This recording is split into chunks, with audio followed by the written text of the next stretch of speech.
Yo semua, balik lagi bareng gue Vian Rafe. Dan seperti biasa gue bakalan lanjutin alur cerita yang sebelumnya pernah gue upload. Dan di video kali ini gue bakalan lanjutin alur session 7, 8, dan 9 nya ya. Dan buat kalian yang baru aja gabung di channel gue, kalian bisa cek channelnya, kalian bisa cek playlist di channelnya. Dan kalian bakalan temuin session-session sebelumnya yang pernah gue upload dan episode-episode sebelumnya secara berurutan di sana ya. Oke, tanpa banyak basa-basi lagi, yuk kita langsung cek this out aja alur ceritanya.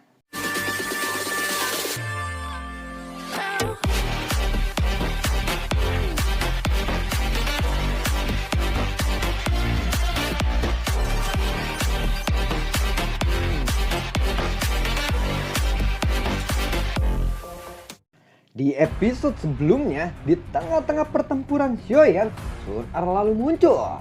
Melihat itu Xiaoyan lalu berkata, Sun-Er? Sun-Er tersenyum dan berkata, "Kakak Xiaoyan." Tubuh Xiaoyan bergetar. Sesaat kemudian dia akhirnya tidak dapat menahan emosi dan segera memeluk Sun-Er. Melihat itu dua tetua berpakaian hitam menggelengkan kepalanya. Sun-Er lalu bertanya, "Apakah kakak Xiaoyan terluka?" Tanya dari Sun-Er. Xiaoyan lalu menjawab, "Iya, tapi orang yang membuatku terluka sudah mendapatkan balasannya," ucap dari Xiaoyan. "Kakak Xiaoyan, masalah ini serahkan kepadaku," ucap dari Sun-Er. Lalu Xiaoyan menganggukkan kepalanya dan berkata, "Berhati-hatilah," ucap dari Xiaoyan. Sun-Er tersenyum. Bing He memandang Sun-Er dan bertanya, "Siapa kamu? Ini adalah masalah lembah sungai es," ucap dari Bing He. Sun-Er lalu berkata, "Ternyata lembah sungai es sangat sombong ya," ucap dari Sun-Er. Ekspresi Bing He berubah. Tatapannya beralih ke dua pria tua berpakaian hitam. Dia menemukan bahwa kekuatan mereka sama dengannya. Bing He lalu berkata, "Aku hanya menginginkan wanita racun yang menjadikan itu. Jika dia adalah temanmu, aku bisa melupakan masalah ini. Silakan kau bawa dia pergi. Tetapi aku pasti tidak akan melepaskan nona racun yang menyedihkan itu," ucap dari Bing He. Bing Hai lalu berkata setelah mendengar kata-kata Bing He, "Kepala lembah Bing, kamu tidak bisa membiarkan Xiaoyan pergi begitu saja," ucap dari King Hai. "Kalau begitu silakan saja kamu yang menangkapnya," ucap dari Bing He. Sun-Er lalu berkata, "Kalian berdua tidak perlu berdebat. Kalian tidak akan dapat membawa siapapun pergi dari sini. Aku beri kalian waktu 1 menit untuk pergi. Bawa orang-orangmu dan tinggalkan kota ini," ucap dari Sun-Er. Gege banget Sun-Er ya. King Hai lalu berkata, "Hahaha, nada yang arogan. Sangat jarang menemukan orang di daratan tengah yang berani mengatakan kata-kata seperti itu kepada Hall of Soul. Gadis kecil, aku akan menyarankanmu untuk tidak membiarkan faksimu menyinggung faksi yang tidak bisa kamu lawan," ucap dari King Hai. Kata-kata itu mungkin memang terdengar hebat jika kepala Hall of Soul yang mengatakannya. Tetapi kamu tidak memiliki kemampuan seperti itu, ucap dari Sun-Er. Bing He lalu berkata, "Ini pertama kalinya aku bertemu dengan anggota generasi muda yang begitu arogan," ucap dari Bing He. Bing He lalu mengepalkan tangannya. Potong es hitam muncul dari tangannya membentuk tusukan es hitam. Sun-Er lalu berkata, "Tetua." Kedua tetua berpakaian hitam lalu berkata, "Nona muda, serahkan mereka berdua kepada kami," ucap dari tetua itu. Tetua berambut putih berbalik dan berkata kepada Bing He, "Hahaha, aku sudah lama mendengar bahwa kepala lembah Bing He telah berlatih kekuatan es Jun sampai puncaknya. Aku benar-benar ingin mengujinya kali ini," ucap tetua berambut putih itu. Tetua berambut putih lalu melintas dan muncul di depan Bing He. Tetua berpakaian hitam lainnya menggelengkan kepalanya dan berkata, "Dasar orang tua, karena kamu telah membuat pilihan, serahkan dua lainnya kepadaku," ucap tetua berpakaian hitam. Tatapannya lalu beralih kepada King Hai dan Tian Xuangzi. Sementara itu Bing He langsung menginjak udara kosong. Es batu berwarna hitam muncul dan berubah menjadi selusin tombak yang melesat ke arah tetua berambut putih. Tetua berambut putih itu mengepalkan tangannya. Doki kuning tua melonjak keluar dari tubuhnya, membentuk dinding lumpur tebal. Kaki tetua berambut putih melangkah di udara kosong. Doki berwarna kuning tua menutupi tubuhnya. Doki itu berubah menjadi naga tanah yang dengan cepat menerkam ke arah Bing He. Sementara itu, tetua berpakaian hitam lainnya melangkah di udara kosong menuju Qing Hai dan Tian Xuangzi. Qing Hai lalu berkata, "Tian Xuangzi, kita berdua harus bekerja sama untuk menghadapi orang ini. Bagaimana?" ucap dari Qing Hai. Tian Xuangzi lalu melirik. Pertempuran sengit di antara tetua berambut putih dan Bing He. Tian Xuangzi lalu berkata, "Aku tidak punya pilihan lain kali ini," ucap dari Tian Xuangzi.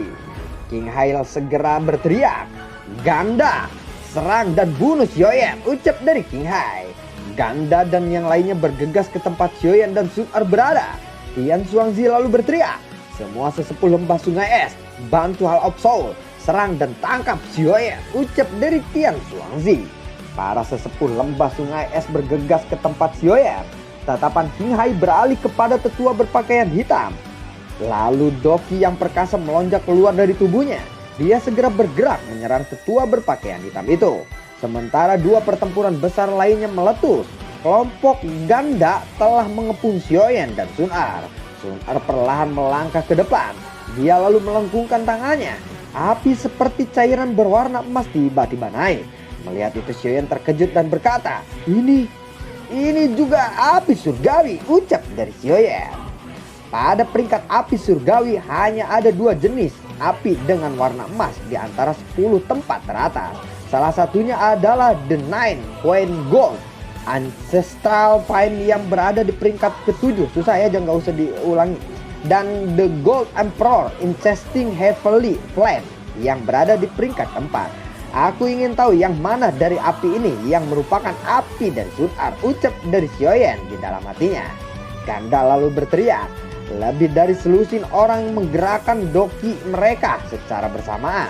Setelah itu Doki berubah menjadi pilar Doki meluncur ke arah Xiaoyan dan Sun Er.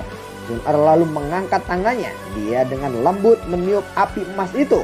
Api berwarna emas membengkak berubah menjadi penghalang api berwarna emas yang melilit Xiaoyan dan Sun Er. Buar, dadado, 2000. Ekspresi ganda dan yang lainnya berubah saat mereka melihat serangan gabungan mereka dengan mudah diblokir oleh Sun Er. Sun Er lalu menekan jarinya ke udara yang kosong. Penghalang api berwarna emas di sekitarnya segera meledak. Api itu berubah menjadi lebih dari selusin lampu api yang meluncur ke arah kelompok ganda. Kelompok ganda segera membuat pertahanan Doki. Dadado, buar. Seluruh kelompok ganda memuntahkan seteguk darah. Mereka lalu menundukkan kepalanya. Terlihat lubang muncul di dada mereka. Tatapan kelompok ganda beralih ke tembok pertahanan Doki di depan mereka. Terlihat lubang di dinding itu. Ganda lalu berkata, "Api apa ini?" ucap dari Ganda. Beberapa ahli dari Hall of Soul dan lembah sungai es seketika wafat saat itu juga. Wafat enggak tuh? Ganda dan beberapa orang yang tidak mati segera berbalik dan mundur. Sun Er tersenyum setelah mengalahkan para ahli dari Hall of Soul dan lembah sungai es. Dia lalu menelan api berwarna emas lagi ke dalam tubuhnya. Xiaoyan lalu berkata, "Hahaha, sepertinya aku tertinggal olehmu," ucap dari Xiaoyan kepada Sun Er. Sun Er lalu berkata, "Kakak Xiaoyan, jangan berkata seperti itu. Aku hanya bergantung kepada garis keturunan leluhur, sedangkan kamu mengandalkan kekuatanmu sendiri. Jika kita benar-benar membandingkannya, 10 dariku tidak bisa dibandingkan denganmu," ucap dari Sun Er. Xiaoyan lalu menghela nafas. Sun Er lalu berkata, "Formasi dingin ini harus segera dihilangkan," ucap dari Sun Er. Sun Er lalu menjentikan jarinya. Seberkas cahaya keemasan keluar dari ujung jarinya dan tiba-tiba menghilang. Setelah sinar cahaya keemasan ini menghilang, energi dari seluruh tempat ini tiba-tiba beriak. Sesaat kemudian banyak pilar Doki besar yang bergegas masuk dari luar penghalang Ki yang dengan paksa merobek penghalang itu. Setelah penghalang itu robek, lalu banyak suara angin muncul. Segera banyak sosok hitam muncul di depan Sun Er dan membungkuk kepadanya. Sun Er lalu melambaikan tangannya. Sosok hitam itu tersebar ke sekitaran kota. Tatapan Xiaoyan beralih kepada pertempuran tetua berpakaian hitam. Terlihat Qing Hai dan Tian Xuangzi dikalahkan oleh tetua berpakaian hitam itu. Tatapan Xiaoyan beralih ke pertempuran tetua berambut putih dan Bing He. Pada saat ini keduanya sedang bertempur hebat. Buat! Dua sosok bertabrakan di langit. Telapak tangan tetua berambut putih tiba-tiba mengeluarkan banyak cahaya kristal hijau. Banyak segel tangan misterius terbentuk. Tetua berambut putih itu lalu berkata, "Segel penguburan langit," ucap dari tetua berambut putih itu. Segel penguburan langit adalah segel keempat dari keterampilan segel dewa. Mendengar itu Bing He lalu berkata, "Dia sebenarnya anggota klanku," ucap dari Bing He. Tetua berambut putih mengabaikan perkataan Bing He. Cahaya hijau giok di tangannya semakin padat. Sesaat kemudian meledak menjadi telapak energi hijau giok berukuran setengah kaki. Tetua berambut putih itu melambaikan tangannya. Banyak benang hitam tiba-tiba keluar. Bing He lalu berkata, "Kekuatan es Jun telapak langit yang membeku," ucap dari Bing He.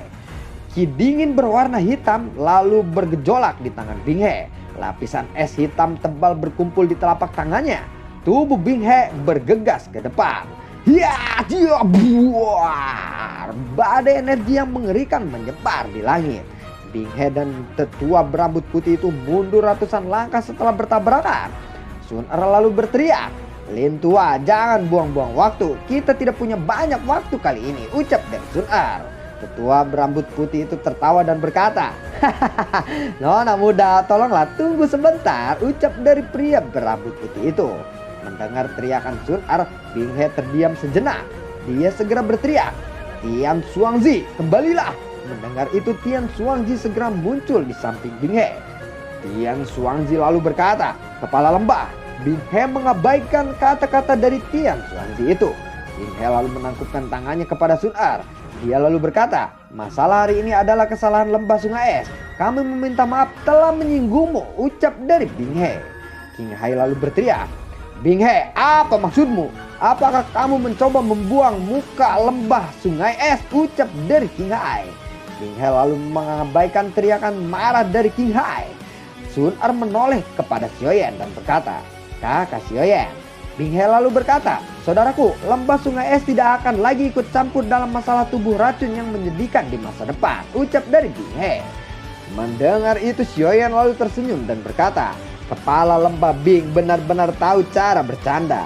Masalah ini hanyalah kesalahpahaman. Karena kepala lembah sudah seperti ini, tentu saja aku tidak akan mengganggumu lagi," ucap dari Xiaoyan. Bing He lalu menghela nafas lega setelah mendengar kata-kata Xiaoyan. Bing He lalu berkata, "Aku akan meminta beberapa orang untuk mengurus kekacauan di kota Ye dan akan segera pergi. Nona muda, semoga masalah hari ini tidak akan mempengaruhi hubungan apapun di masa depan," ucap dari Bing He. Sun Er lalu berkata, "Aku juga berharap bahwa masalah hari ini tidak akan terjadi lagi. Kalau sampai terjadi lagi, aku akan memastikan lembah sungai es akan lenyap," ucap dari Sun Er. Bing He tersenyum pahit. Dia lalu melambaikan tangannya. Ruangan di belakangnya menjadi terdistorsi. Tubuhnya perlahan menghilang ke ruangan yang terdistorsi itu. Tian Xuangzi segera mengikutinya. Saat melihat kelompok Bing He menghilang, King Hai segera melarikan diri. Saat dia bergerak, dua sosok hitam muncul di sampingnya. Tangan mereka dengan kuat mengunci bahunya. King Hai lalu berkata, "Apa yang kalian inginkan dariku?" ucap dari King Hai. Tatapan King Hai beralih kepada Xiaoyan. Dia lalu berkata, "Jika kamu berani menyakitiku, itu sama dengan kamu menjadi musuh Hall of Soul. Aku tidak tahu latar belakang apa yang kamu miliki, tetapi menyinggung Hall of Soul adalah tindakan yang sangat bodoh," ucap dari King Hai.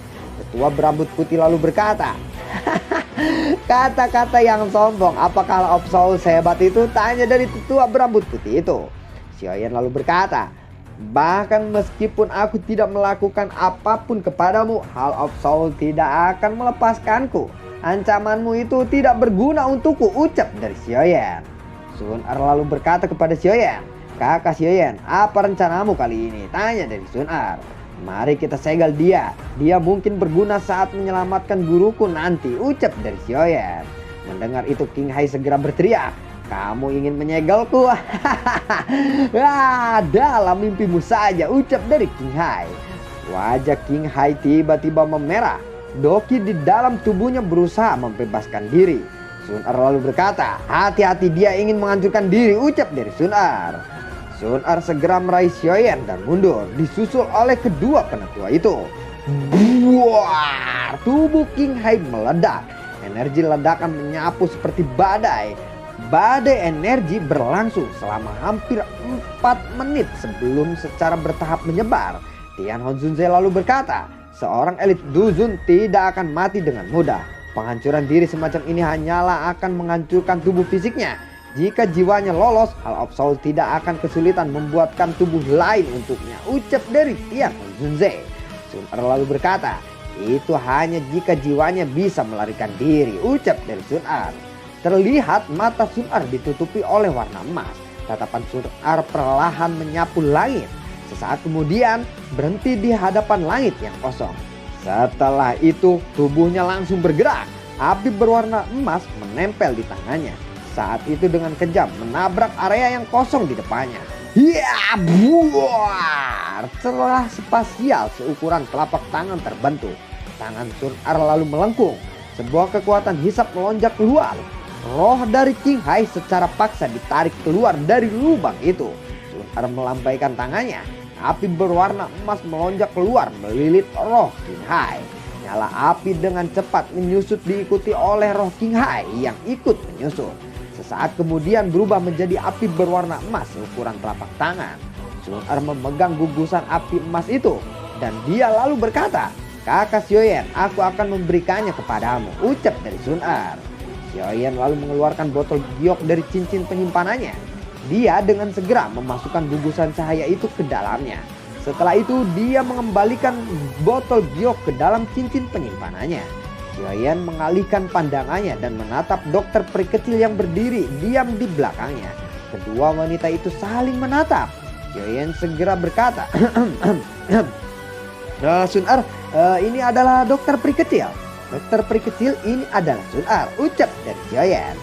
Dokter peri kecil dan Sun Er sedikit tersenyum. Mereka maju satu langkah. Kedua wanita itu langsung mengulurkan tangannya untuk bersalaman. Xiaoyan melihat aliran doki berwarna keabu-abuan dan nyala api berwarna emas perlahan naik dari kedua tangan mereka. Xiaoyan segera menarik tangan Sun Er dan dokter peri kecil dan berkata, apa yang kalian berdua lakukan? Tanya dari Xiaoyan. Sun Er lalu berkata, aku sudah lama mendengar bahwa tubuh racun yang menyedihkan dari kakak dokter peri kecil benar-benar kuat. Terima kasih telah merawat kakak Xiaoyan selama periode waktu ini, ucap dari Sun Er. Dokter peri kecil lalu berkata, aku juga telah mendengar Xiaoyan menyebutmu berkali-kali. Sekarang setelah aku bertemu denganmu, kamu memang wanita yang beruntung. Tidak heran kamu terus-menerus ada di pikirannya, ucap dari dokter peri kecil. Meskipun kedua wanita ini tampak sangat hebat ketika berbicara, Xiaoyan bisa merasakan keanehan di dalam suara mereka. Xiaoyan lalu berkata, baiklah, masalah yang hari ini sudah selesai. Mari kita semua beristirahat untuk sementara waktu. Lagi pula ini bukan tempat yang bagus untuk mengobrol, ucap dari Xiaoyan. Sun Er dan dokter peri kecil lalu mengangguk. Xiaoyan memimpin pergi ke rumah klan Ye di pusat kota. Seluruh kota Ye menjadi gempar setelah kelompok Xiaoyan bergegas turun. Ye Zong dan semua anggota dari klan Ye segera melangkah maju. Xinlan lalu berkata, kakak Xiaoyan, apakah kamu baik-baik saja? Tanya dari Xinlan.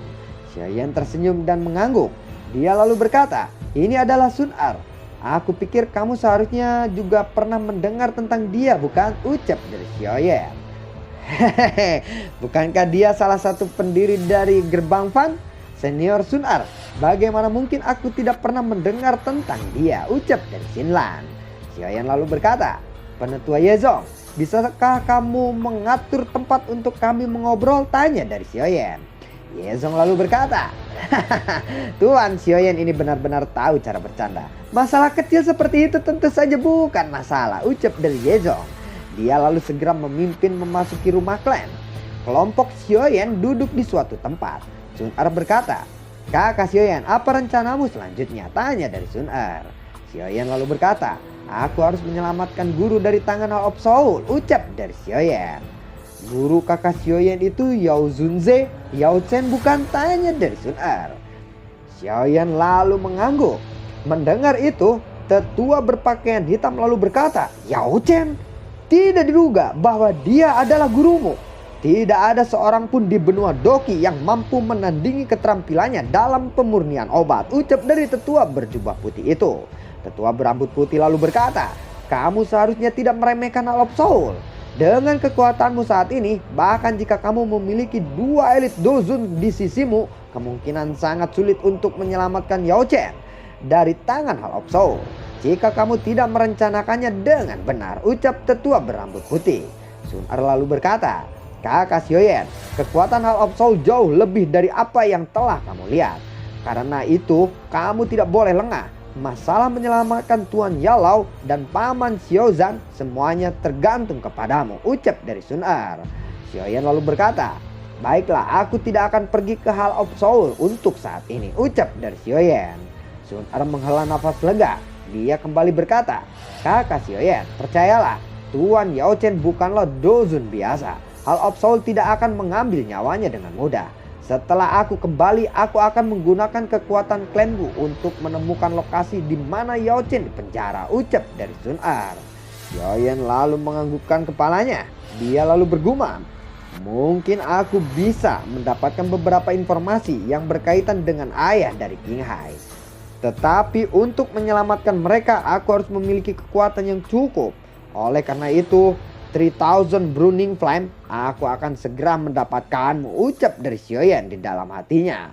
Lalu bagaimana kelanjutan ceritanya? Akankah Xiaoyan berhasil menyelamatkan gurunya beserta ayahnya? Nantikan konten gua berikutnya dan semoga sehat selalu untuk kalian. Tidak lupa gua selalu ucapin terima kasih banyak buat kalian yang sudah mendukung channel ini dari awal hingga akhir. Dan gua selalu ucapin terima kasih banyak buat kalian yang sudah mendonasikan sedikit rezekinya lewat link Saweria di bawah kolom deskripsi. Dan buat kalian yang suka akan alur BTTH yang gua bawa ini nih, kalian bisa like, share, dan bagi-bagikan ke teman-teman kalian. Dan semoga sehat selalu buat kalian. Sampai jumpa. Assalamualaikum. Dadah.